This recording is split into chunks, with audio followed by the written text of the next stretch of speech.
Kusuzampula, everyone. Excellency, my brother, Minister of Agriculture, Mr. Andrew, all the distinguished guests here, and my fellow panelists. It's such a great morning to have you over. And we were planning for this food as medicine, nutrition, and longevity session for quite some time. And I would like to thank COFSA for including conscious consumption as one of the key components of the whole cycle of COFSA. Because I believe COFSA journey cannot be complete without including conscious consumption, which has a direct impact on health. And I can see health is one of the central, it's written right in the center of this vision tree which COFSA is pursuing. Gross national happiness. Happiness cannot be enjoyed unless you have good health. And health cannot be complete unless you are conscious in your food and eating habits. So there's a whole lot of interrelated relationship which we need to recognize and appreciate. And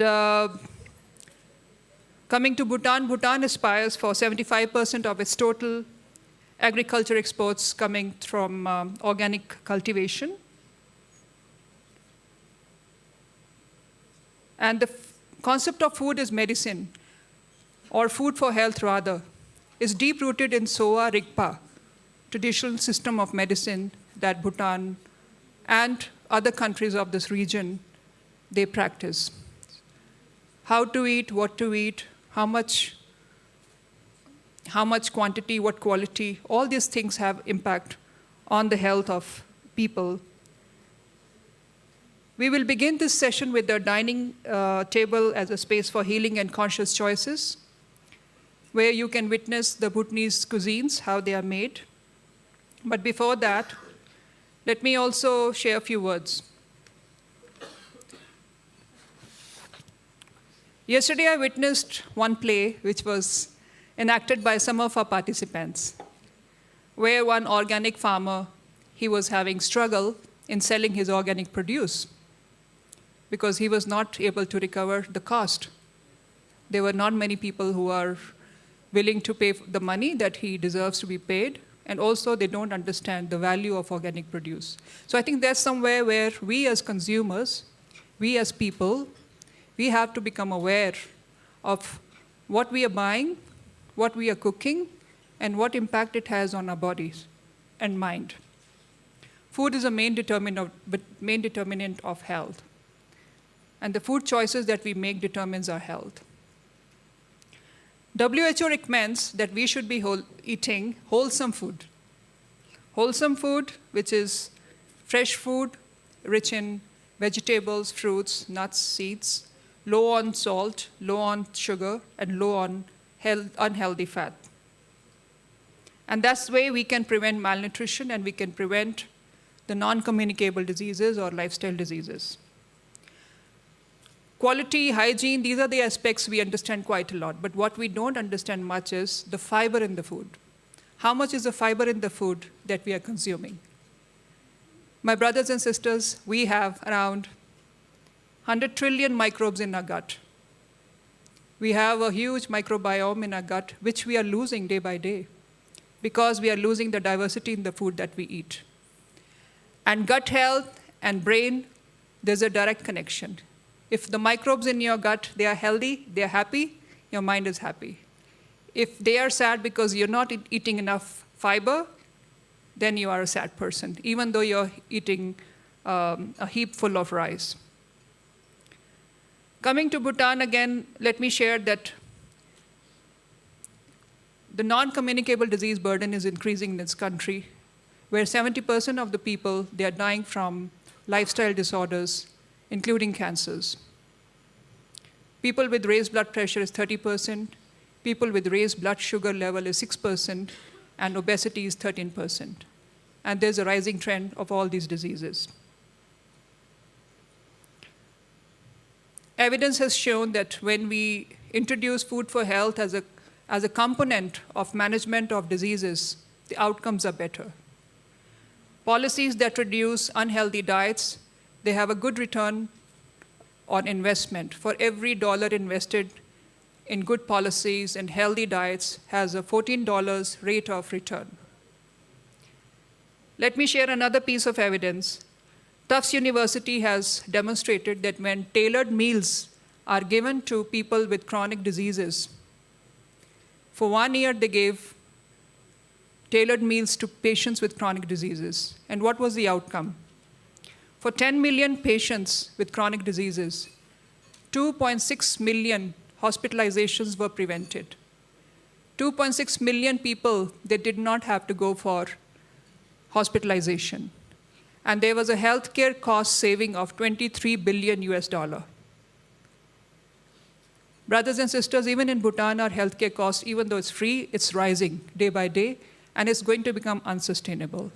And therefore, it's high time that we introduce food for health concept in our management of diseases, not only when you reach at the, when you're already a victim of a chronic disease, but even before that, right at the young age, in our homes, in our kitchens, in our families, in our schools, in our communities, we have to promote healthy cooking, awareness about what is a healthy food means, what to avoid in this age of ultra-processed food. Young children, they fall prey to all those easy food that they're consuming and harming their bodies. So we have to spread this awareness. And I believe COFSA can help, and WHO can join COFSA in spreading this awareness. Thank you. So with these words, let me first invite our eminent panelists. We have with us Yeshe Shodin. She's from Chiniding Foods, independent chef and owner. Please come. And let me introduce Yeshe. Yeshe's mom, you'll be surprised. Yeshe's mom, she was ex-police officer in Bhutan. Her father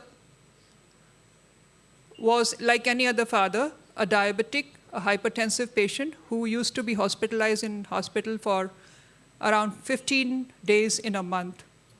And she was looking after the father day and night. Having tired of taking care of her ailing father, she started looking for her own resources, how to feed him a good food. So she came upon some resource where she started feeding millets and fiber-rich food to her father. 3 meals she would prepare and leave for the father. And the father, who was bedridden, in 6 months, he was started walking. And he was going around the temples making 108 rounds. Didn't need any kind of hospitalization any further. And now he's hale and hearty. And now she has become, and Yeshe is daughter of Om Kezang. And now they have opened one Chuniding store in Thimphu, which is selling and making healthy food and selling healthy dishes. So Yeshe is going to demonstrate some healthy recipes for you. And she has brought some healthy food stuff to demonstrate how it is done. But let me also invite our other panelist, Dungsho Deki Choden from National Center of Traditional Medicine. We have Ms. Elizbieta, Master Certified Coach and multidisciplinary expert in mental health, and from Gelifu Mindfulness City, and Tenzin Wangchuk, who is the clinical dietitian from JDW. Ugen Sharing, founder of Pure Bhutan. Kezang Shomo, executive specialist from the Department of Agriculture. Welcome. So Yeshe, we'll begin with you if you can take the floor and demonstrate what you have brought for us. Thank you.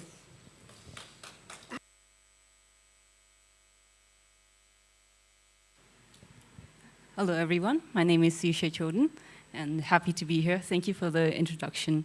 So going off of what Ma'am said about my grandfather, who was pre-diabetic, one of the main changes my mom and we did for his diet to improve his health was coming up with new recipes, give him fiber-rich food, less carbs, and change the way he ate his entire meal.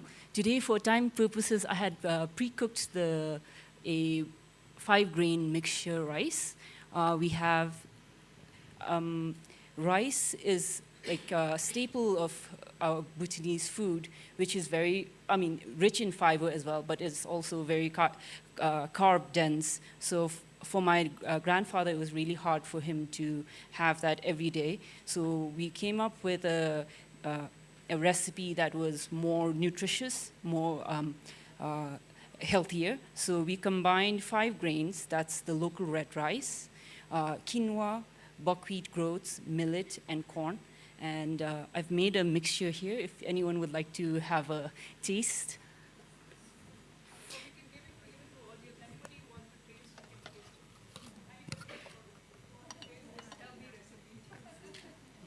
This is free. Yes. And you. I can taste. Yes. Come taste it. You can make it in Uttarakhand. Yes, I can. Yeah. Loji. All right, thank you. You can get some more plates. I have it. Conscious food system, right?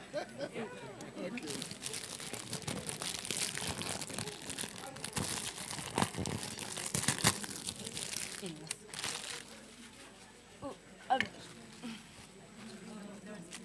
need some chutneys to go with the Chutneys. There's chutney also. go with the. Oh, now you're really spoiling us. So how do we serve the chutney? Put some. Thank you.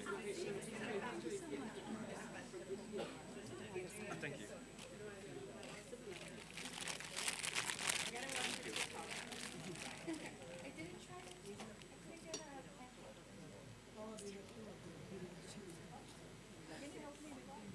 Thank you very much. Thank you. Pleasure. Because I think there are sometimes 2 of them. Thank you so much. Thank you. It looks amazing. Put some chutney also. Some chutney. You can serve them. You can serve chutney. Thank you so much. Yeah, it's really hot. So. Okay, good. Thank you. Yeah. This looks so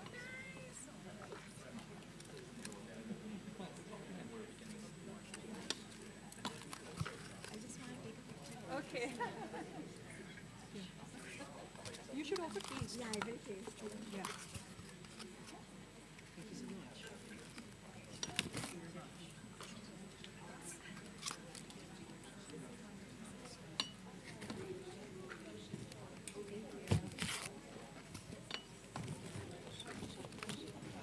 Thank you.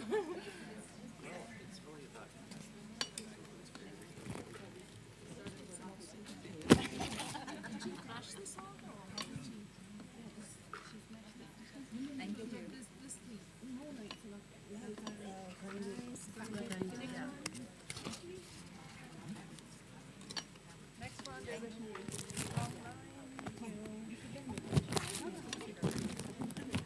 I want everyone to taste it.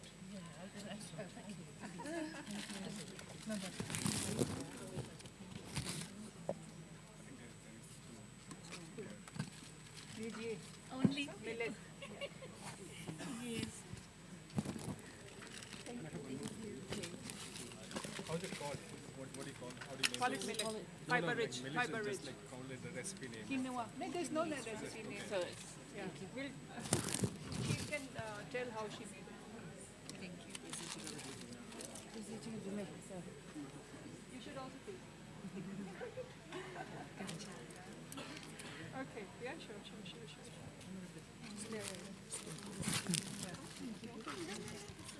okay good chal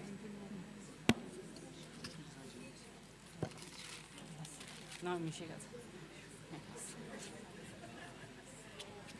So thank you for your interest in this recipe. I hope you are relishing it. I am so glad that we started with this langar. We call it langar of good recipe and good. This is how we should be doing. So Yeshi, if you can explain what it is and how much is the fiber content, how did you prepare it? So someone from the audience just asked, do I have a name for this recipe?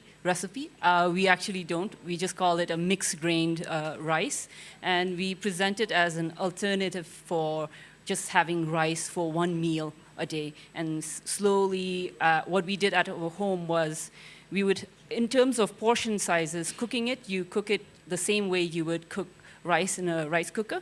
And depending on what you prefer more, you add that grain more.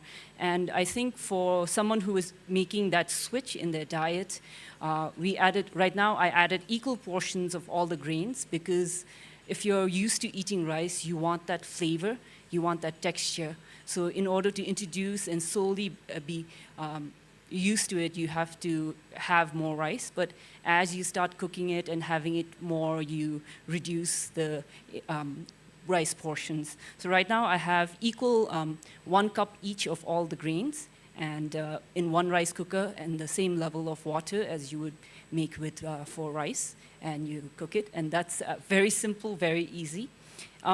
Another thing is, right now I've only added 5 grains, but you can add more.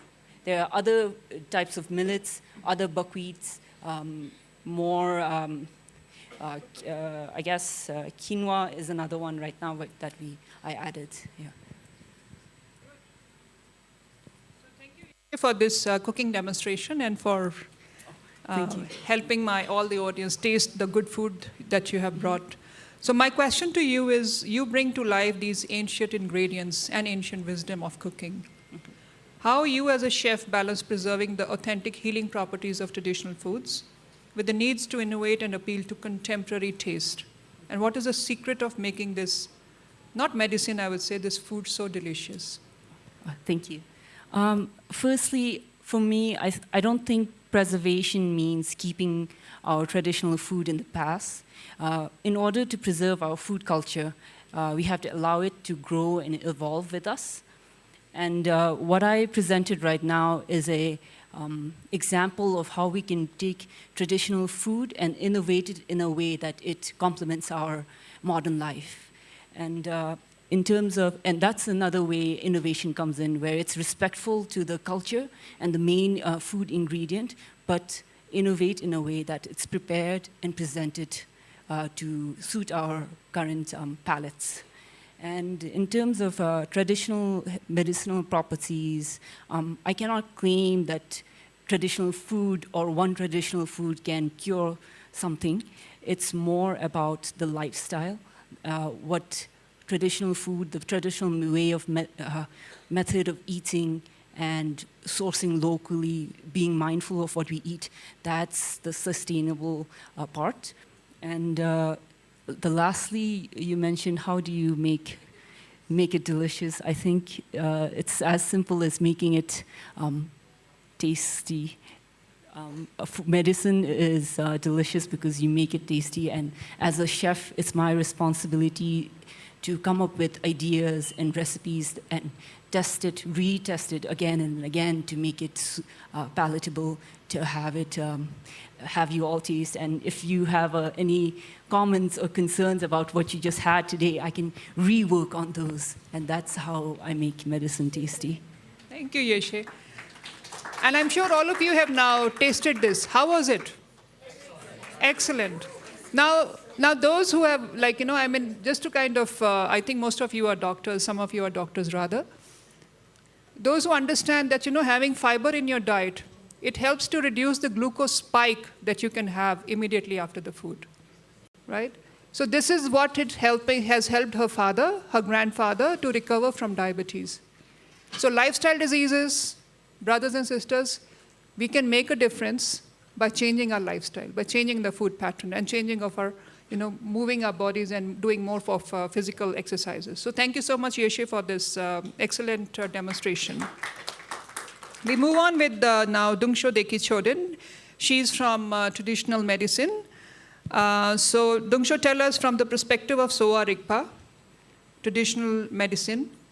Food is fundamental to balancing the body and mind. Could you share core principle from this tradition that is simple enough for everyone to apply in their daily lives to enhance their well-being? Thank you, Madam, for the question. Good morning, everyone. Indeed, it's a great honor and privilege for me to be part of this discussion today.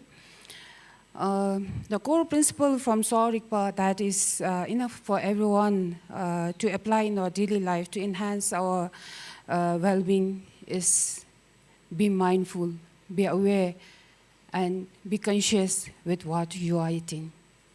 So before I go on, proceed further, if I highlight a bit on what actually the Sowa Rigpa is, Sowa means it's a science, it's a nourishment, and Rigpa means it's a healing, and it's awareness. So together we can say that it's a science of healing, it's a nourishment of awareness.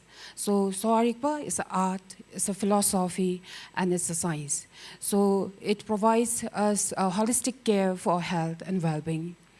So now in terms of food, when we directly think of a food, what we think is that just about, okay, what nutrition that does that food contain, or what taste does that specific food would taste, and just to satisfy our hunger. But in Sowa Rigpa, from the perspective of Sowa Rigpa, the food is more than that. It is very important foundation for our health and well-being. Medicine Buddha has rightly said in our ancient Sowa Rigpa text that everything that is grown on this earth has a medicinal value, in which we can sense that the food that we are consuming every day is a medicine. But from the Sowa Rigpa perspective, to consider that the food that we are consuming every day to consider as a medicine, there are certain characteristics that we need to be aware of and mindful of. So firstly, we need to be aware of what constitution or the typology do we possess, and the quality and the quantity of food that we are consuming. And also, the most importantly is about our digestion power. How digestion power, what is the digestion power do individual of us possess? And also the compatibility of the food. Because everything that is displayed on the table is compatible for us to consume at one time. So for example, the food that is grown on the Mother Earth and we, the human beings' body and the organs is very much related, because the food, when it's grown on the earth, it grows with the help of 5 elements: earth, water, fire, air, and space. So similar to that, when the fetus has been developed in mother's womb, so it needs help of 5 elements to develop for 9 months. So when we consume the body that is developed with the help of 5 elements, consume the food which is also developed with the help of 5 elements, so it is very much interconnected. So in Sowa Rigpa, we the human beings, all the human beings are categorized into 7 domains. Some of us, we may be of single affiliative component. Some we may be of combined, 2 combined component. Some we may be of 3 combined component. So to take food as a medicine, we need to be aware of what type of component actually we possess. Because the food which is suitable for me may not be suitable for you all. So if you know what constitution you are, then that food will act as a medicine for yourself.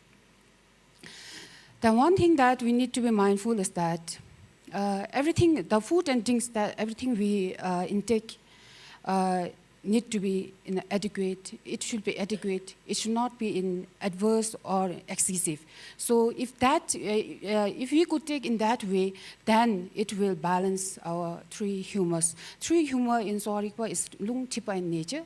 Lung, thipa, and begin, which is bile, flame, and wind. So when these 3 humors are in balanced state, it acts as energy for our body. But either one of them get imbalanced, then this is the cause. This acts as a cause of disease for our human body. So regarding the compatibility of the food, there's lots of food displayed on the table or whatever it is. So if we take every food that is displayed on the table, so some food may be incompatible to eat together. So if we eat incompatible food at one time, it's like ingesting a compounded poison for ourselves. So in a written where it will be some bloating, some diarrhea, some vomiting, and then some food poisoning and indigestions will be going on. So it is very important for us to know that whether the food that we are taking is it compatible or not. And in terms of quality and quantity, we need to know that we need to intake the right amount of food with the right quantity. Firstly, before we consume anything, we need to check regarding the lightness and the heaviness of the food. So if the food is lightness, then we can take until our stomach is full. But if food is heavy, then we can take it half full of a stomach. So it will have proper digestion, it will open the channel, and then there is a flow of all the humus accurately in our circulation. So in Sowa Rigpa, what it is said is that before we consume anything, we need to divide our stomach into 4 parts, 4 quarters. We need to fill 2 quarters with food, 1 quarter with water, and we need to keep 1 quarter empty for air to flow. So in which that proper digestion will take place. So I'd like to say that food is not judged by what we eat, but it matters how we digest, how we assimilate and transform it.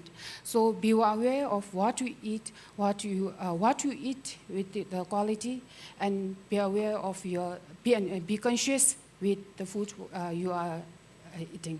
Thank you. Thank you, Dungsho. So we've heard now from traditional point of view, traditional medicine point of view, how the food should be eaten. So let me now move to Elżbieta, who is the Healthy Environment and Longevity Advisor. She is Polish, from Poland, but she also has, she's a friend of Bhutan and member of Bhutanese Friendship Association. So over to you, Elżbieta. My question to you is, your work focuses on longevity and mental health. You're doing a PhD in psychology. And you're also looking at forward-looking context of Gelifu mindfulness city. So beyond physical nutrients, how do you think the food and the act of conscious eating, not only the mindfulness and intention behind the meals, but also their psychological and social dimensions, they contribute to a longer, healthier, and happier life? Over to you. Thank you very much. So I like to think about the food as, from the perspective that it's something which is inside us, within us, between us and around us, is that we have those 4 levels. And as in your introduction, as you beautifully covered the brain gut axis and microbiota, so what is happening, what is the communication on both sides. So I will not go deeper to this biological level.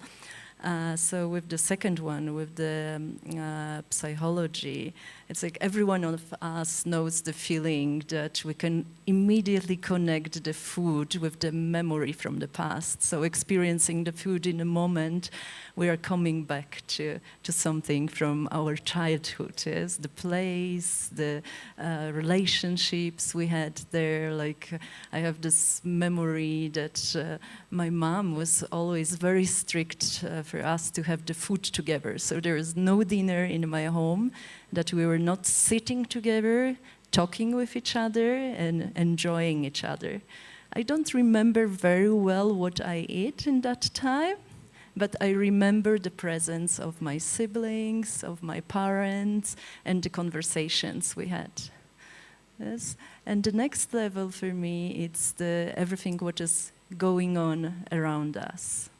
So how we are experiencing the places, what is leading me immediately to GMC and my research that I'm doing here. And I really thought that we'll have the beautiful foundation from Dr. Lotte, who was supposed to be here and probably will talk beautifully about GMC, but I will try to say from my perspective what I see there. So I did the small note to come back to that. So as you know, it's this new region in southern Bhutan that is conceived from GNH and all the beautiful values we were talking about here already. And it's also the different model for development, so that we can hold the prosperity, well-being, spirituality, and environment together, rather than treating them separately as a separate systems. So what interests me the most is that it creates the possibility of designing for health when the most cities usually get the particular structure. Here we can build from the very beginning. So all is designed around the well-being, and it's also the different level of mindfulness for me, that it's not only experiencing the moment, but it's also like what is happening around us. And the city for me, it's not the place that we are living in, we are breathing the city. Yes, the city, it's coming into us. Yes, and so here it's from the beginning, from the everyday moment, from the infrastructure, from the values, from the spirituality, we are getting to this place that we can make the healthy choices. So,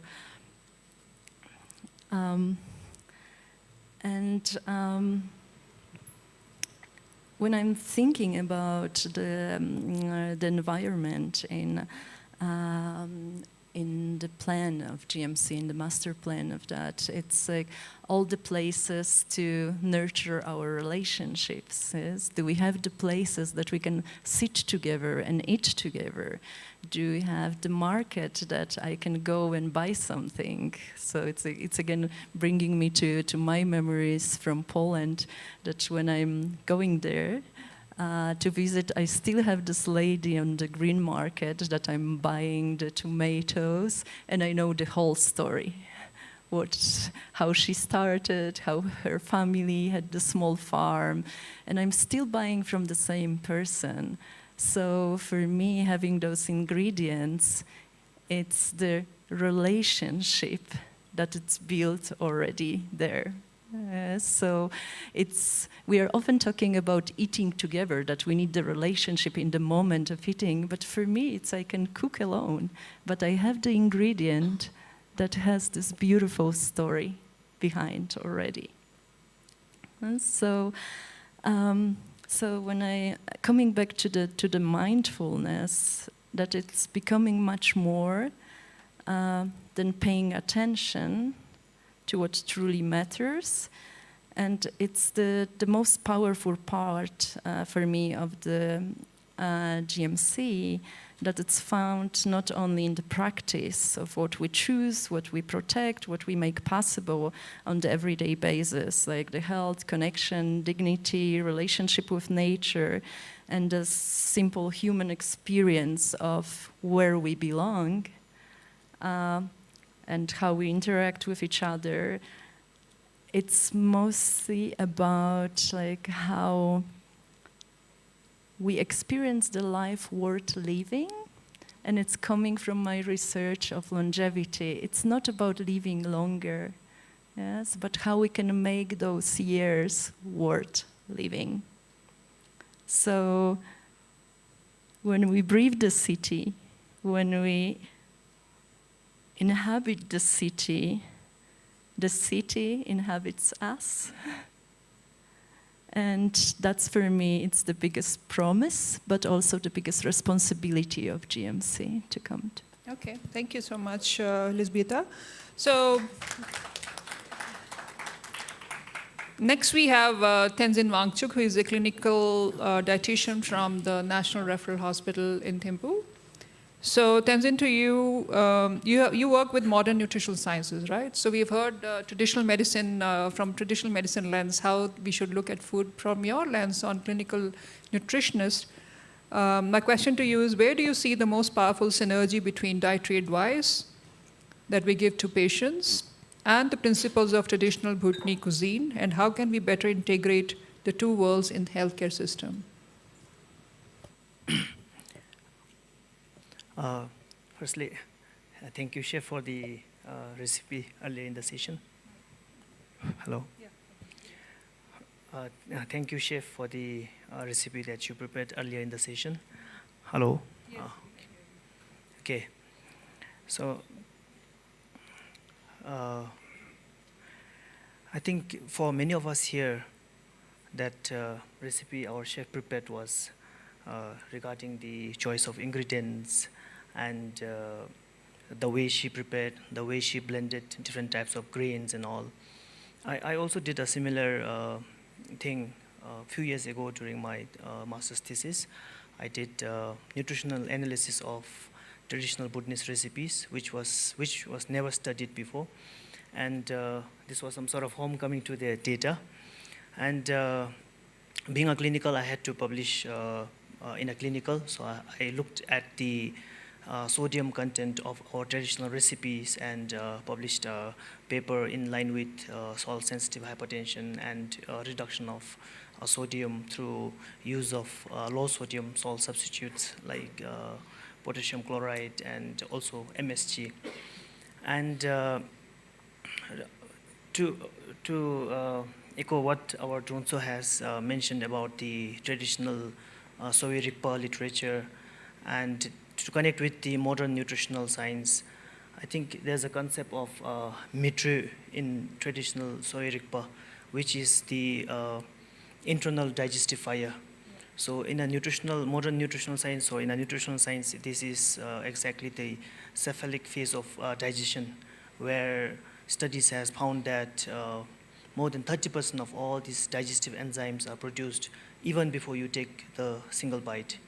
So this is the synergy that we see due to the also as a means of conscious food choices. And coming from a clinical nutrition, I think the best example I could give is recently with support from FAO Bhutan, we have they have funded the quinoa as a therapeutic diet for patient diet in a national referral hospital. So that was one example. And quinoa being the one country, one priority product for Bhutan, and it is a climate resilient crop. And what we did in therapeutic diet was initially we replaced rice, which every one of us I think are aware that we consume a huge portion of rice. And to replace rice, we initially started replacing with 5% replacement with quinoa and gradually increased to 10% for general patient. And for those patients with metabolic syndrome, we gave around 80% quinoa as a therapeutic diet. And just recently, we also started using quinoa as a base for our blended diet for enteral nutrition, not for the ICU patients, just so you know, we avoid some fiber for ICU patients, and for hemodynamically stable patients, we try to blend in some dietary fiber. And to connect with the fiber, again, Madam Tavlar has already talked a lot about dietary fiber, and there are so many studies that found dietary fiber as a nutrient of longevity. And the pool analysis of more than 64 papers found that just by increasing 10 grams of dietary fiber in your diet, there's a reduction in all-cause mortality around 23%. And that is a huge, and that is very significant in terms of including dietary fiber as a daily, in your daily meal. And also,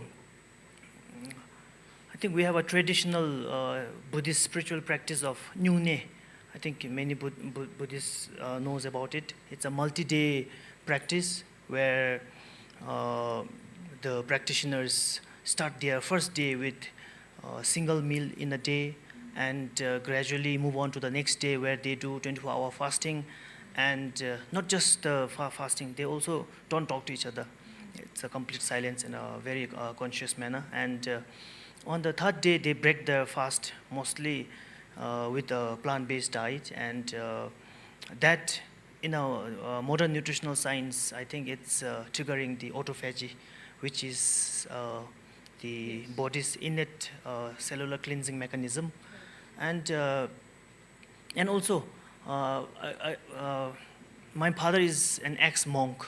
So even before my formal education, during my childhood days, he used to tell us about the conscious eating, the practice of mindful eating, I think. So in Dzongkha we say that like "Taro achisa sube no chi shago," meaning if you think you can go for a second serving, you have to stop. So that I think is a very popular hara hachibu concept from Okinawan tradition. I think we have this in our tradition also. So this is another thing I wanted to share here. And also to add on what or to supplement what Madam has shared about the gut microbiomes, I think the dietary fiber, when we talk about gut microbiome, and Bhutanese, I think we have seen a lot of TikTok influencers or social media influencers talking about gut microbiome, selling probiotics in a capsule or a tablet form. So, and I happened to be approached by one of those influencers. They were paying me to plan a diet, mostly plant-based diet, that is around 900 calorie diet. So for a person who require 2,000 kilocalories, like sustaining on 900 kilocalorie diet, along with physical activity, that in itself will, it's a very much calorie restricted dietary pattern, which is often considered risky. And that 20,000, 30,000 probiotic supplement was just a financial pinch. So we do not need that sort of supplements, especially in terms of promoting your gut health. And the very core concept of gut health is about probiotics and prebiotics and the postbiotics. So when we talk about probiotics, I think traditionally, most of the Bhutanese, I think they know of our traditional recipes where we eat zede, the aged cheese, be it the zede made from cheese or made from soya bean. These are fermented products which are rich probiotics. And in our Lhosampa tradition, we have that fermented greens, gundruk, which is also a very pure form of probiotics. These are the food as a medicine. And even in the Paro Valley, if you go towards the northern side, there's a concept of eating masha, which is a fermented and cured meat as a sort of a medicine and controlled portion. And these are the example of food as a medicine that we have in our practice. And another is about the prebiotics. So when we talk about prebiotics, it's always about dietary fibers. So increasing the dietary fiber, we know the importance. I think we have to add a little bit of lentils, a handful of nuts to your daily diet. That will go a very long way. And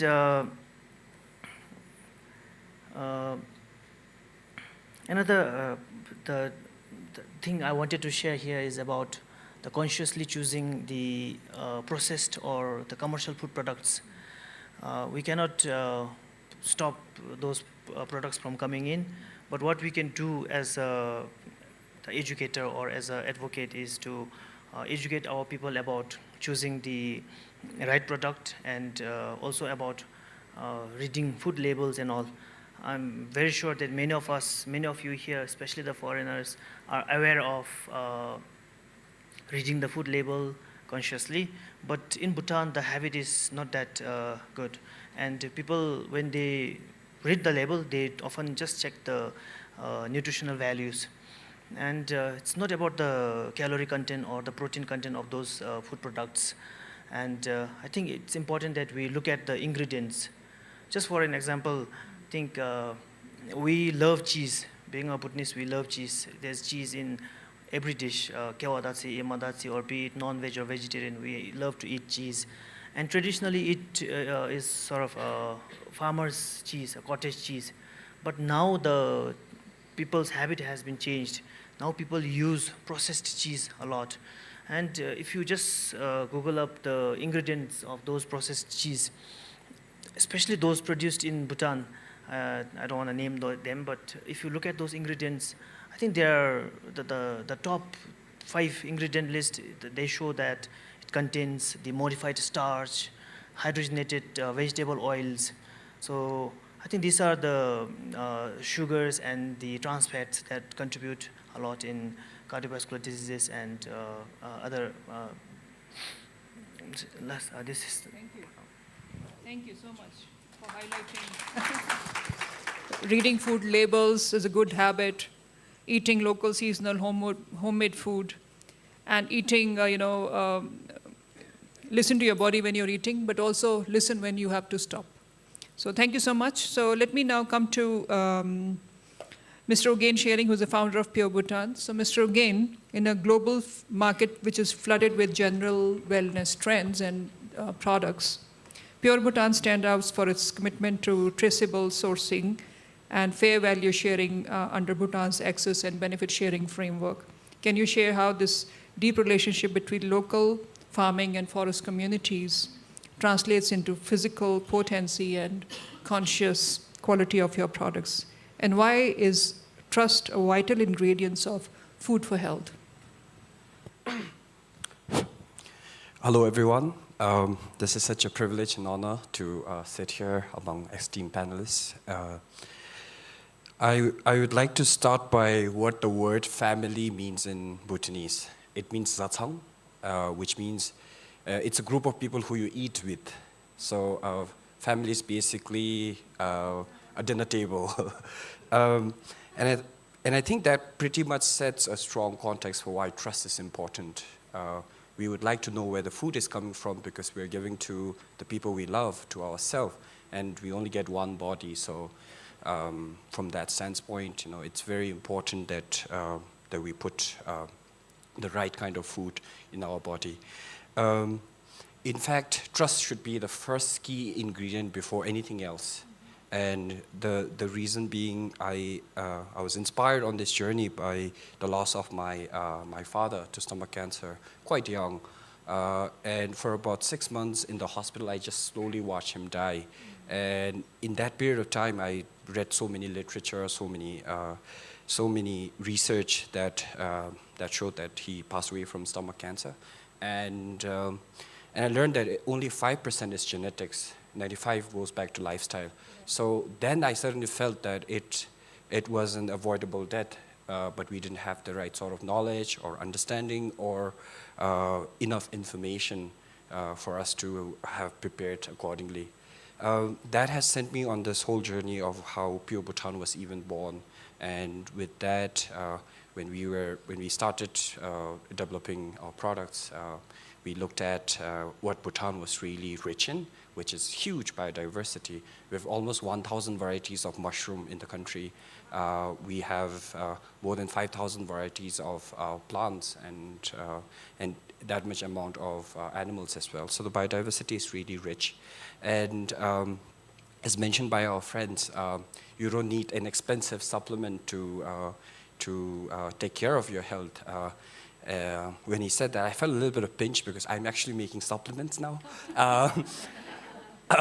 But also at the same time, like a couple of interesting experience that kind of led me to that was food is not just bare bone nutrition. It's also culture. It's also how we experience life. It's also how we remember home. So from that standpoint, one question I always ask myself is how much ematasi can I eat before I die? So from that, it's about finding that balance. And as we eat with different cuisines, different recipes for taste, there's all of this other complex layer of how we make a decision of which food to eat. So there's always certain deficit that gets formed in our body, and that's where I feel supplement, especially nutraceuticals, could actually come in to play a very important role. And these are expensive products, but they are still way, way less expensive than expensive hospital and expensive surgeries. So we can take inspiration from nature to incorporate this in a format that's actually good for you. So that's, from all of that point, trust becomes a key factor. And as we were also trying to build our supply chain, we were a new company and there was no way for people to even trust in what we were doing. So as we spend more time building our product, what we realized is that the source of ingredient would be the first thing I would want to know if I'm buying something for my mother or for my brother. So So looking at that, we looked at how can we try to build that, and in a very timely manner, the ABS certification mechanism kind of helped unlock that for us. We now have a direct sourcing mechanism with now roughly about 50 farmers that we're working with. We're still very small, and we're just working with about 4 main ingredients at the moment: cordyceps, reishi, mushroom, ginger and turmeric.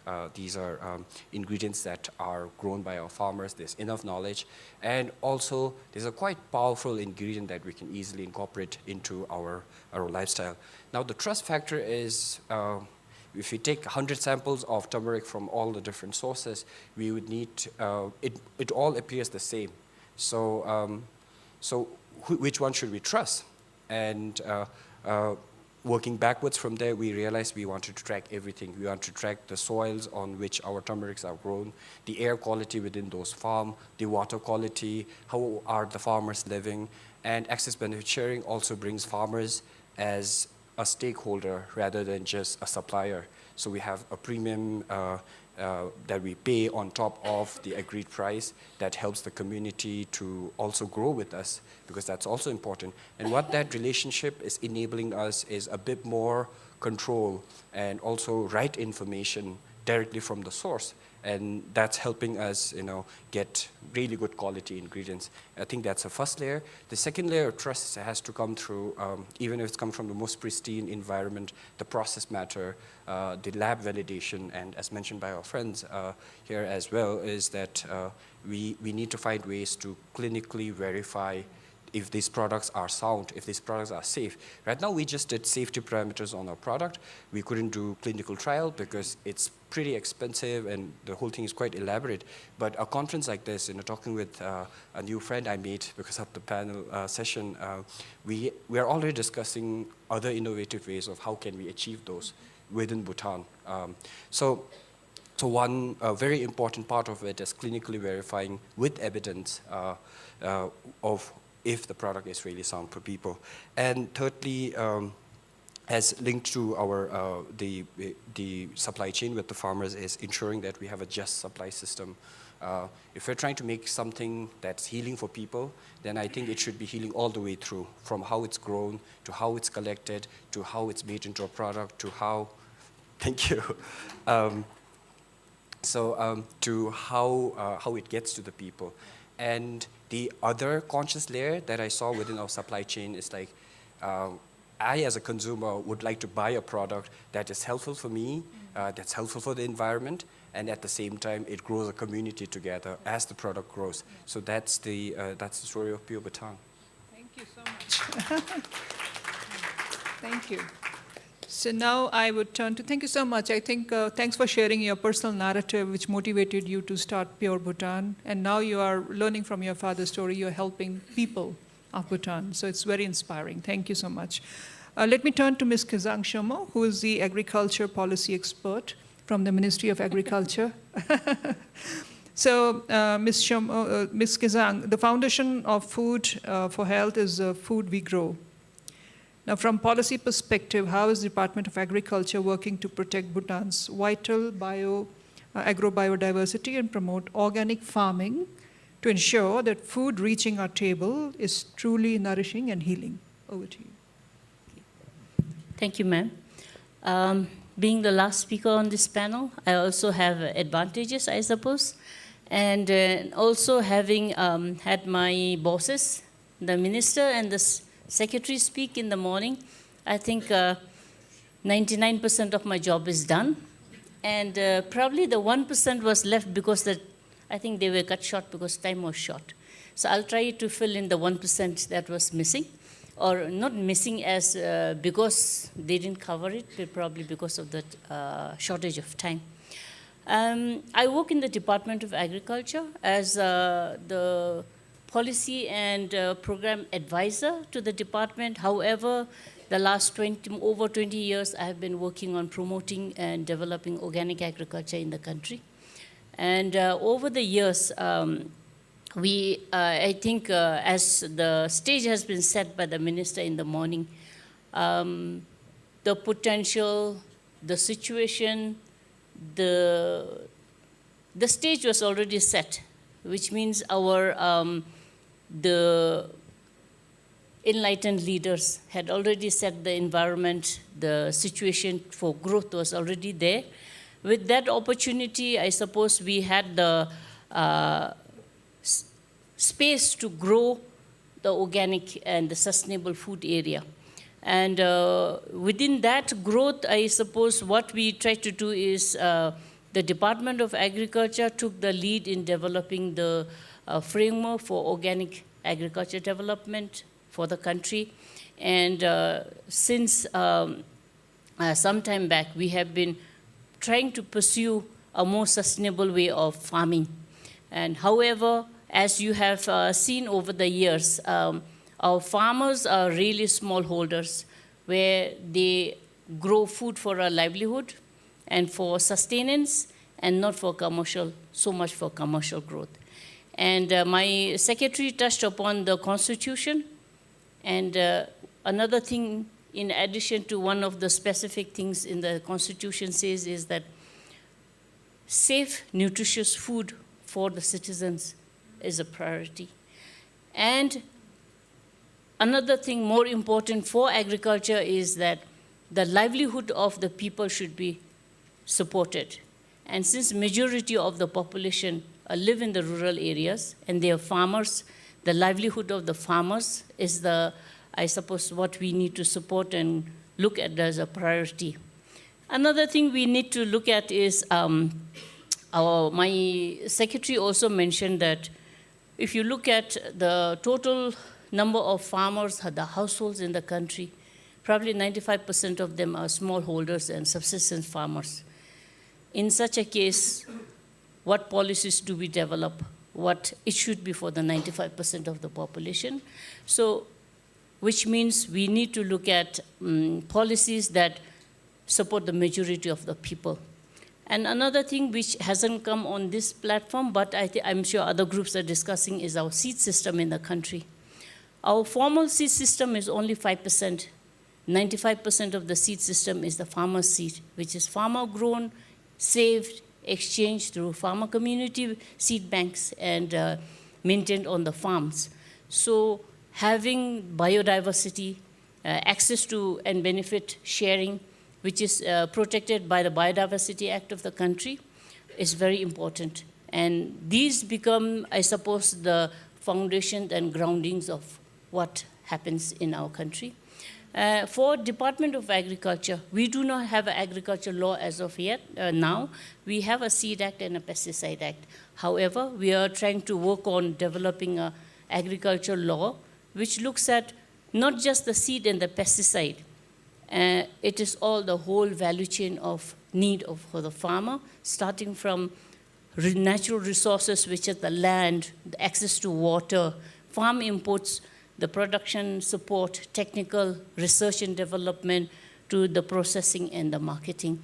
So what at the end the farmers need is sustenance, livelihood support, and a meaningful return to what they do every day, besides providing and growing their own food. So when the department looks at what development priorities are, it is looking at what the farmers need, which is first to meet their own food basket, household food security and sufficiency. As it was mentioned earlier, our policy is not food security, it's food and nutrition security. And even in the Constitution, it says people should have safe and nutritious food. So the nutrition part is very important to us. So ensuring that not only do we have food to fill our stomach, but the nourishment to fill our well-being and our body is very important. So we keep that in mind when we develop policies and programs and plan what the farmers do. How do we support the farmers to grow their food? And how do we ensure that they have a fair share of what they can eat, but as also access to market, and look at how the farmers can earn a meaningful income while living in the rural areas, because otherwise we'll have everybody running to the cities, or rather towns, where maybe they'll have to work for some other jobs to earn a living. So our department as well as the ministry's priority is to look at how can we engage people on the farms with a meaningful living, growing their own food, making a living by, if possible, growing some excess to sell and earn some money. So this is the thing. So as the last speaker, I think is quite appropriate, I suppose, to connect what all the earlier speakers have said. What is, Yeshe has talked about the importance of the different variety of grains and the ingredients in the food. And our biodiversity and our way of living, our culture of farming system is, we did not have a definition. We called it traditional farming. But now when we hear about all the people talking permaculture, regenerative farming, agroecological farming, organic farming, natural farming, all of it seems to apply to our traditional farming. So, but what do we describe? How do we describe our farming system? It is the Bhutanese way of living, Bhutanese way of farming, and how we eat. Because as my secretary also mentioned earlier, the 4 pillars of GNH, what connects the 4 pillars is the food. And because the food connects the environment, the health, the well-being, the governance, anything that comes up with all the things is, it's connected by food. So we feel it needs to be very consciously grown. And the reason why we now connecting to this forum is food as medicine. If all my panelists have said why food is important to be used as medicine, if we want to use food as medicine, should not the medicine be grown in a clean, safe way? Why should we put poison in our medicine? So the reason why we wanted to, I think the Bhutan has been trying to promote organic agriculture is true. We don't grow enough, we don't grow adequately. We will never grow enough food in Bhutan, but what we grow should be safe and clean and nutritious. And then we will try to support them, the farmers, to grow to the best capacity. And then, of course, many people will also ask us, how come Bhutan is still not 100% organic? There is a reason. And they say there is a design in the thing is, yes, we had an aspiration. However, a journey starts with the first steps you take. We had, I think the Prime Minister of Sri Lanka said, we have a lot of policies and things, but many are not implemented. We have an aspiration, we have a framework. However, our steps have been slow. And the target number doesn't, we set a target doesn't move unless we step towards it. So we have been working slowly towards the organic target. The reason why we don't count it is because, why do we count it? Because we trust our farmers that they're growing good, safe food. And I think the question about trust comes when you don't trust your food growers. And then we demand a certification. And then the cost comes in. You want a certificate to buy that food, and then the farmer has to end up doing a lot of documentation and certification. Somebody has to pay at the end.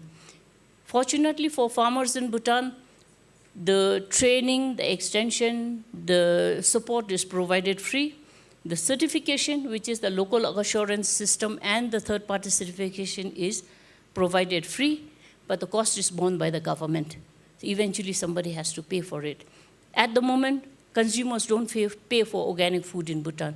It is available in the market, the local food, the organic food, and imported food. It's all there for the choice. So that's why our farmers do not get a premium on the food. So that is where education on nutrition, the ingredients, the choices is very important. And other thing I feel important is that why the food we have now, the food culture has sustained is because of a very strong traditional attachment to our food and how food is used in our culture. Food starts from before birth.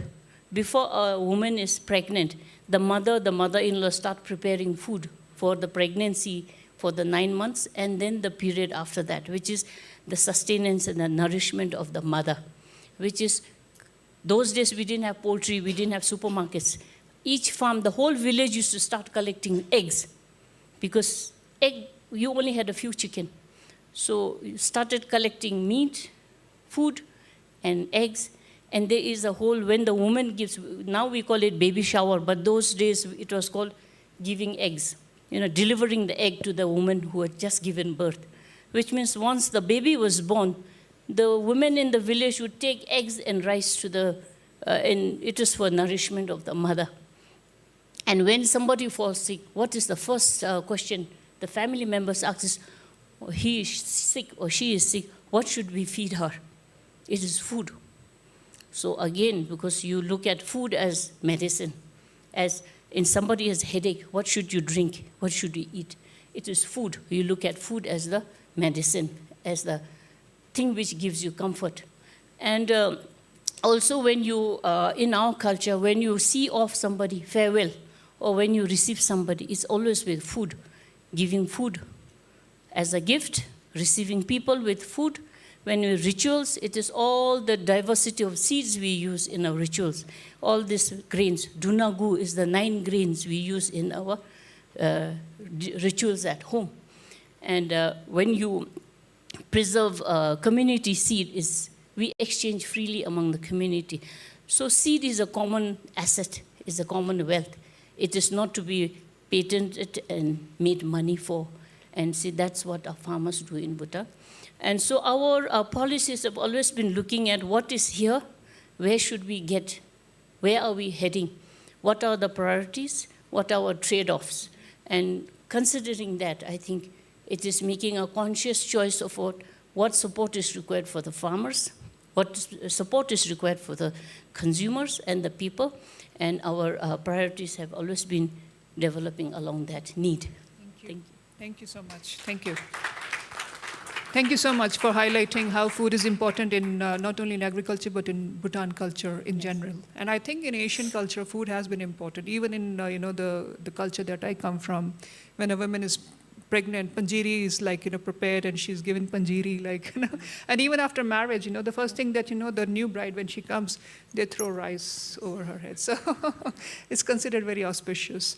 So thank you so much, and I would like to invite some comments, questions from the audience. Yes, please, Gurmukh Singh ji. You can speak in Punjabi, I will translate in English. Hello everybody. मैं गुरमुख ਸਿੰਘ ਪੰਜਾਬ ਤੋਂ ਕਿਸਾਨ ਹੈ ਔਰ ਮੈਨੂੰ ਲੋਕੀ ਕੋਦਰਾ ਬਾਬਾ ਵੀ ਕਹਿੰਦੇ ਨੇ ਤੇ ਮੈਂ ਇੱਕ ਫੂਡ ਪ੍ਰੈਕਟੀਸ਼ਨਰ ਵੀ ਹੈਗਾ ਹਾਂ ਕਿਉਂਕਿ ਪਿਛਲੇ ਲੰਬੇ ਸਮੇਂ ਤੋਂ 2020 ਤੋਂ ਮੇਰੇ ਕੋਲ ਬਹੁਤ ਸਾਰੇ ਐਸੇ ਪੇਸ਼ੈਂਟ ਜੋ ਠੀਕ ਹੋ ਚੁੱਕੇ ਨੇ ਡਾਇਬਟੀਜ਼ ਦੇ ਸੈਂਕੜੇ ਪੇਸ਼ੈਂਟ ਹਰ ਮਹੀਨੇ ਸਾਲ ਨਾ ਔਰ ਇੱਥੋਂ ਤੱਕ ਕਿ ਲੋਕਾਂ ਦੀ ਦਵਾਈ ਜਿਹੜੀ ਆ ਨਾ ਤੁਹਾਡੇ ਉਸ ਤੋਂ ਇਲਾਵਾ ਮੋਟਾਪਾ है ना अर्थराइटिस तो ये बहुत सारिया दवाइयां लोगों ने छोड़ चुकी ने मैं वो लोगों कुछ मेरे मित्र है ने जोड़े फूड प्रैक्टिशनर ने या जोड़े एक्सपर्ट है ने उन्होंने राय के नाल मैं उन्होंने प्रैक्टिस कर रहा हाँ कि लोगों 5 अनाज जोड़ा ना वो दिना मैं उन्होंने खाने वास्ते और उन्होंने नाल वो जोड़े ना वो क्योर हो जाते हैं डायबिटी सारे कुछ ठीक हो जाते हैं और उन्होंने 3 परहेज रख कही उन्होंने कही कणक चावल तो दुध इन्होंने चीज़ों परहेज करो तो ये मेरा थोड़ा सीगा मैं ऐड करना चाहता सीगा. Thank you so much, Gurmukh Singh ji. So let me translate what he just mentioned. Gurmukh Singh ji is from Punjab. He is an organic farmer, and he grows a millet called kodo millet. It's also one of the variety of millet, which is, and he is saying that, by promoting, he's helping people consume kodo millet, which has helped people to come out of diabetic status, help them in arthritis, help them in losing their excess weight. And so this is what he's promoting and helping people, not only food, but also healthy eating and coming out of chronic diseases. Thank you so much. Yes, please. I think there was a hand from here, and then we'll come back. Yes, please. Yourself, yes. So I want to know, because there's also a rising trend of ultra-processed food globally. I come from India, and I've seen the status currently, and in Bhutan as well. When I walked around, the accessibility and availability of ultra-processed food. So I want to understand, what is the strategy? Because the more and more ultra-processed food is becoming common, creating a lot of health problems. So, like, is there any strategy by the government to put some standards or to restrict such kind of food? Thank you. Thank you for your question. Maybe we'll collect, and then we'll we'll ask panelists. Yes, please.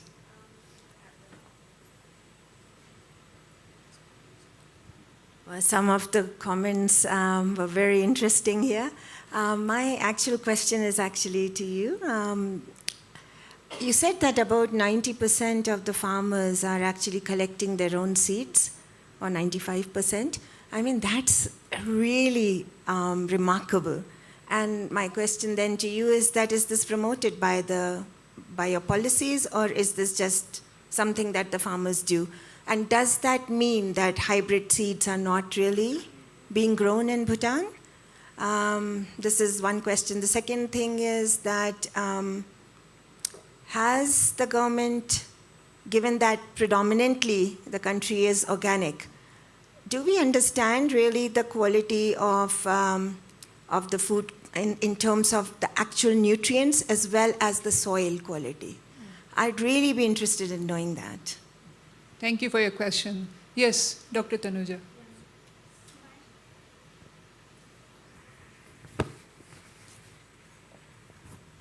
Thank you very much for the wonderful panel experts. And my question is to the last speaker from the agriculture. As you mentioned, it's really wonderful that the Bhutan is promoting the natural agriculture, like organic farming and organic produce, as you mentioned.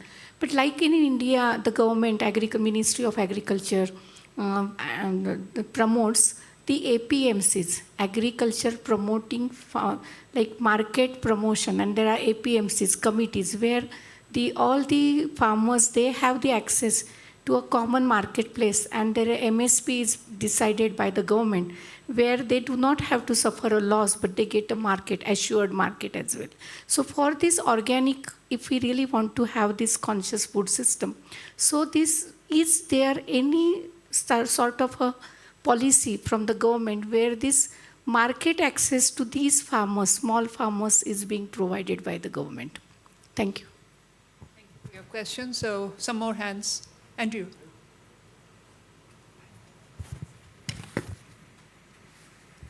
I feel the front row is dominating here, but thank you all. A question for you, just with the mindful city. What is the plans of the mindful city to bring food as medicine into the city?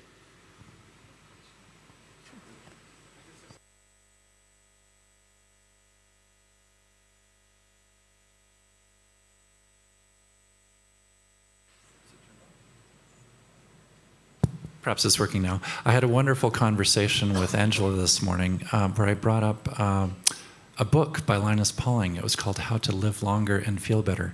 He pioneered the concept of orthomolecular medicine in contrast to toxicological medicine.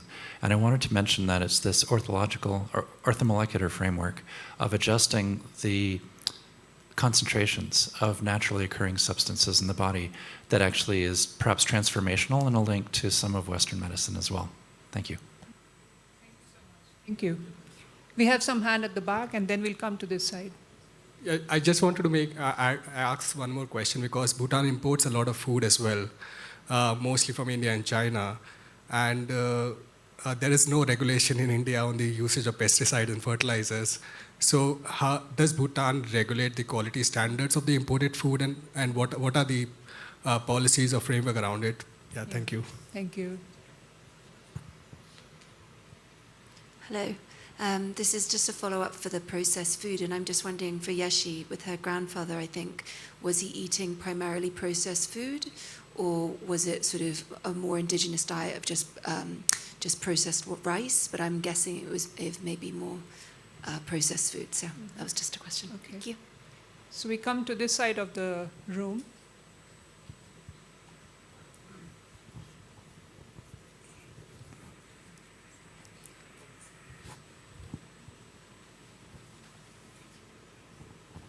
Hi, thank you so much for this nice presentation. I don't really have a question, but something that I maybe missed a little bit, or what I would like to know more about, is about school food, because what I hear, the message that has been given is much about awareness. And well, I'm a parent as well. I know how difficult it is to give our children proper healthy food every day, again and again, when you have two parents that are working. So I think there's a lot of potential there, not only on what is on the plate of the children within the school and the procurement to make sure that there's local involved as well, but also about the education of the children and to make sure that, well, more and more children are living in big cities, maybe not in Bhutan, but anyway in the world.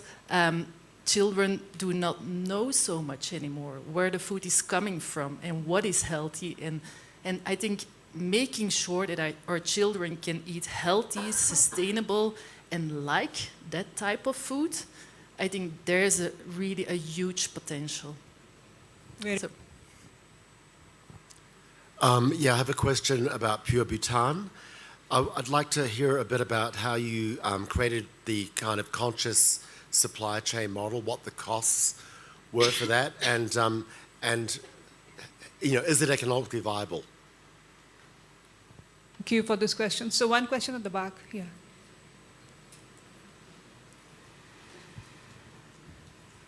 Thank you very much. The proposition today are very, very strong. For example, in the tropics where the production is highly starch and energy. And you talked about the gut microbiome. What, in your opinion, we can do to make that more resistant, like resistant starch, so that it becomes a prebiotic to solve the problem of malnutrition? Very, very important for us. Any of you today about how can we pre-digestion like fermentation, so to really give them higher value, because cassava and the rest of them have very low starch or very modest starch.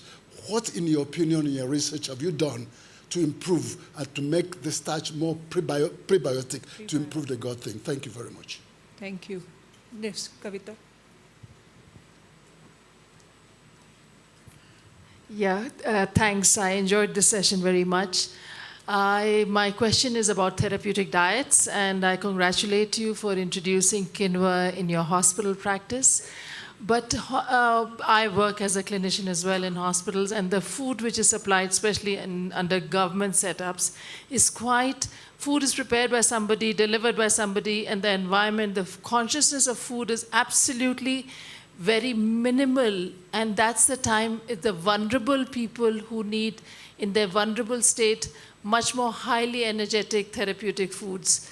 And any comment on that as to what do you do during the preparation phase of the food? Do you put in any sort of your Bhutanese high energy consciousness? And what is the attitude of the people who are delivering the food to the patients? And is there somebody actually being with the patients when the patients are consuming food to absolutely make it more healing? Because you call it as a therapeutic diet. I can talk lots about, my questions are plenty about what you do and all those things. We can discuss later. Thank you. Thank you. Any more hands? Or we can okay. So thank you so much for your questions, and I'll turn to panel, but Kavita, to your question of what do you add, the consciousness or healing part. So in Tufts University, they did two kind of intervention. One is tailored meals, which was high in fiber. But they also did something called prescription. So they were only not providing meals, but they were just providing prescriptions to patients where they were telling patients, this is good for you and this is not good for you, and you go and work on it. And this is how you cook it. But that also yielded some positive health outcomes. So I will now turn to maybe panelists from this end, from Yeshe, from your side, and then we can go around. Or maybe we can start with agriculture and then come to Yeshe. I think that'll be good. Okay. Over to you. I'll try to answer your questions. First, for Madhu's question on the processed food and the imported food. Because we are import dependent, we import a lot of food. And with the changing diet preference of the young people, a lot of processed food is coming in. And we don't do a lot of processing food in Bhutan, so we end up importing a lot. We do have import standards and laws, especially for processed food. I think it's basically labeling and ensuring that labels can be read. Whether they read or not is another question. And on the fresh vegetables, when we import fresh vegetables, they do random testing on the level of pesticides. And we have, Bhutan has banned import of vegetables based on high pesticide residue, and some are still in banned, but some are, I mean, depending on the level, are sort of lifted. So it is consciously monitored at the borders what food you import as well. And also on what food is eaten by the school children. I think one of the questions was on the school meals. With the health and education ministry and the agriculture ministry, we have a arrangement where the farmers in all the districts grow local vegetables, and they are supplied through self-help school feeding groups, where they feed supply the vegetables to the schools. Not only vegetables, even other foods, fruits as well as things. And for the nutrition, I think because we had incidences where children had deficiencies and malnutrition. So since 2 years back, 1 egg per child in the schools have also been started. So that is nutrition of the children. And with the health, I think our colleague already mentioned about being now from the schools moving into the health. And because we do not have the volume to compete or export outside the country, we look at market within ourselves, which is the end. Since we cannot put the cost of production and on the farmers, it is trying to link institutional kitchens to the farmers groups. And with your madam's question over the MSP, we do not have a formalized MSP, but for now there is a piloting system going where the ministry has identified critical priority crops, priority food material which are required for basic food for the thing. And for those, to encourage farmers to grow, those priority crops grown by the farmers are assured a minimum price support, we call it PGS. So the priority crops are identified or a guaranteed price. So, but this is not nationally instituted yet, but this is being experimented. And we are hoping that in future we can somehow institutionalize that. So that is the MSP one. And madam's question about the seed. Yes, 95% of the seeds are basically the farmers, they grow their food, they harvest the seed, and they keep the seed, they exchange the seed. And 95 to 96% is that this is the seed system. And the 5% is where for bulky priority crops like some food grains, some of the vegetable crops and potato seeds, our National Seed Center multiplies and produce. And again, they don't institutionally multiply all the seeds. They engage farmers groups, registered seed growers to grow those seeds. They buy back from the farmers and redistribute to the farmers, and at a very nominal price. And that our open pollinated seeds are basically sold for each packet of about, is sold about 50 nutram, which is about 50 rupees. And that is very subsidized. And hybrid seeds are used by commercial farmers, where there are some farmers who are growing for the market to supply to the vegetable markets. They buy, and it's a regulated market, so very small percentage of hybrid seeds are brought in. They are released through a process of variety release committee, where we feel there is a need for a crop which we don't grow well enough. We don't have the seeds that are good enough. So they are imported and they are made available in the market. And these are the ones which are mainly grown on commercial for the market. And we do have a segregated market in our local market. Usually any of the local markets you go, you find a local section and an imported section. And the local section are usually all the vegetables, the grains, and any type of food, forest, wild collected, livestock products that are from the locally produced, they are sold in one section, and imported food.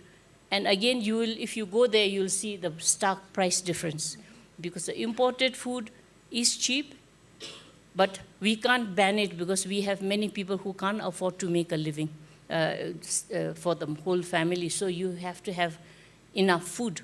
But for people who can afford to pay, we have the ones who can, because cost of production is so different. The local food becomes very expensive.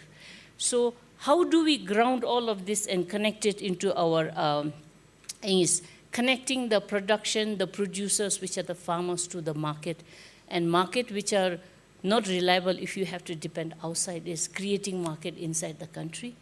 And that is also involving all the stakeholders, is because as we have already established earlier, the country is basically traditional farming. And as I described earlier, whatever definition we use, whether it is regenerative, organic, sustainable, agroecology, it was practiced. So I would like to share that we have already arrived. We are here. Bhutan has been here.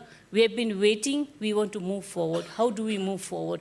So we are looking for ways to move forward, to use that platform to make it meaningful for stakeholders. Mostly it is the farmers.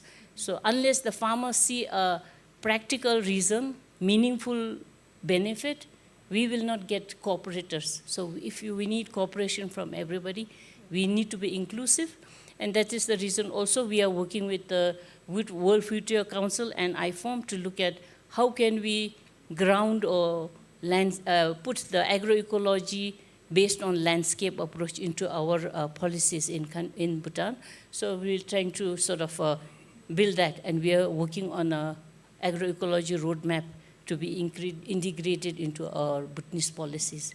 Thank you so much. So I turn now to Pure Bhutan, please. You we can be brief. So yes, it's good to see no one left for lunch yet. So I'll answer Robert's question quickly. The cost of setup for ABS is pretty high at the moment. But from that experience, what we're learning is, firstly, the agreement within all the stakeholders is already there. Government agencies are very receptive, and there's enough private players who actually want to pursue this. And I think that's also partly our local values that's kind of pushing this forward. So the costs right now for one ABS certification is up to about $5,000 for one ingredient, which is quite a lot. But eventually, I think we'll get to a point where we can adopt this framework within how we supply and source at little to no cost at all. So that means like designing a lower cost, verifiable, auditable system, because just putting an information that's static on the website doesn't mean anything. All of this information have to be verified by the right authority, so that is where the cost is. In terms of is it commercially viable? The first point is we did a premium on top of the agreed market price. That seems to be a much better and a scalable model than profit share, because profit is, is it net profit, gross profit? There's a bit more complication around that.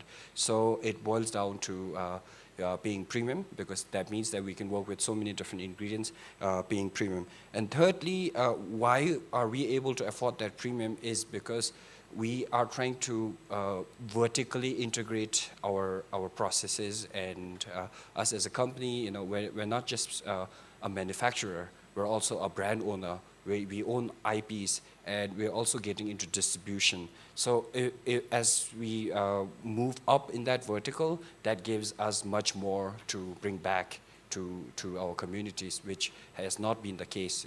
Most of our export has usually been mostly raw commodities, so a lot of value addition could actually help bring a lot of these financial value back to the communities, so that the communities are able to reinvest back into key infrastructure to take this forward. And I would like to end on those note of we are still testing around and trying out to build a provenance system that's built on compassion. That's the word I use, but a very conscious, compassionate system of tracking and ensuring that all of these ingredients are done in not just the right way, but even if there's some wrong things that's done along the way, making sure that it's transparent and everyone's aware of the whole value chain. For that, Pure Bhutan's open for more conversation around this, which we are passionately trying to push forward. Thank you. Tenzin? Regarding the consciousness of quinoa integration into our therapeutic diet, just to put in a context, we have around 17 practicing dietitians in the country, and in the National Referral Hospital, we only have around 5. So it's not in our position to go nearby the patient and consciously watch them eat this therapeutic food. But the formulation that we do and the supply chain that we have is very much conscious, because we source our quinoa from a government institution, FMCL, who gives us at the subsidized rate, at the rate they pay the farmers. So the supply chain is very much conscious, and in terms of preparation, coming from a food product development background, I think we somehow use the guidelines of formulating these recipes so that we do not make any sort of mistakes.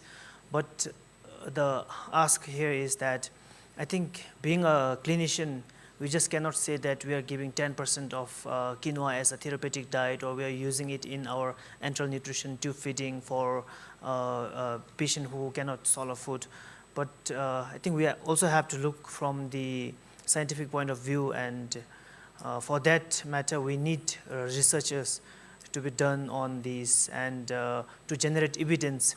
I think we already approached the FAO Bhutan to somehow support us in creating evidence so that they can also talk with the schools to initiate the same formulation of rice replacement through quinoa or any other grains. And I also wanted to share a little bit about school feeding question that popped up. And I think back in 2014, when we just started our career, there were outbreaks of peripheral neuropathy in many of the remote schools. And I think we lost few students to a very preventable disease, which is later on found out to be thiamine deficiency. And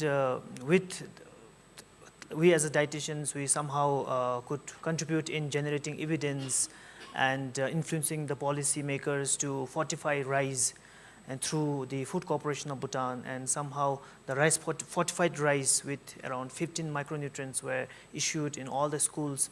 And again, in around 2017-18, there were issues of inflation, and the stipend for students were very less. And we could also do that dietary assessment that we were in schools for more than 24 hours. We did that dietary assessment, and we could somehow again influence the policymakers in increasing the stipend for those schools.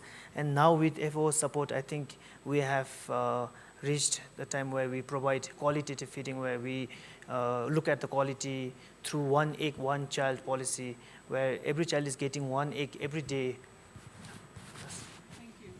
Thank you so much. So I request all the panelists to be a little brief so that we can wind up on time. Thank you. Okay.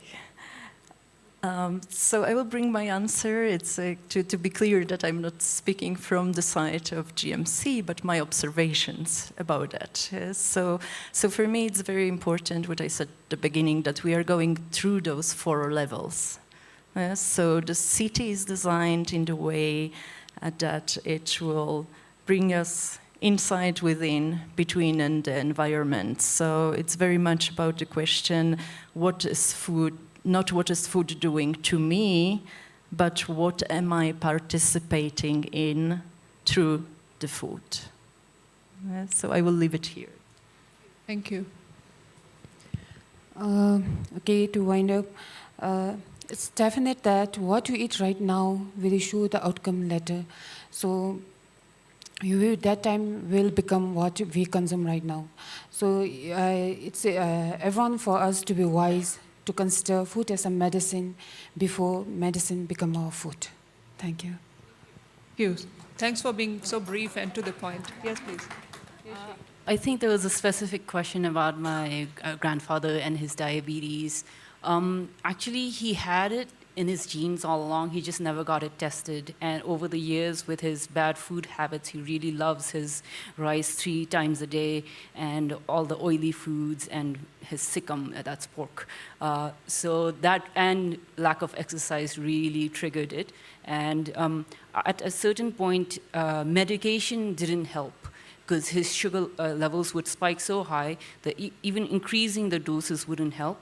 So after a while, we decided maybe changing his diets and lifestyle would help. So we started making meal plans for him every day, 2 meals that's fiber-rich, high in protein, and like Sir said, millet turned out to be a great supplement because millets were high in fiber, high in protein. So making these mixtures for him really helped him control and portion his food and really balance out with the medication. Thank you, Yeshe. So I would like to thank all the panelists, but before we end, Tenzin, it's an open invitation. In fact, let me tell you, for your FAO introduction of millets, 80% for the ICU patients and for clinically. I think you had an observational study where some of them, they said, millet is good on my stomach. From WHO, I'm open invitation. We can do the clinical trials for you. And the protocol is ready with us, so we'll be more than happy to support you in clinical trials. And my last word for all the audiences, thank you so much for your active participation. So the last word is, we have to be mindful of fiber-rich food, which we cook for each other in our kitchens, and not order from Swiggies and go and eat outside. So make your own food with love, consciously, mindfully for each other, for your family members, and eat together and have that social connectedness, social bonding. And this is how you will not only nourish your body, but also your mind and soul. So let us all feel connected to our families, to our close ones, and cook for each other. It's not women who should cook. Everyone should cook. Let's teach our children, our boys and girls, that how to cook for each other. Thank you so much for your patient listening.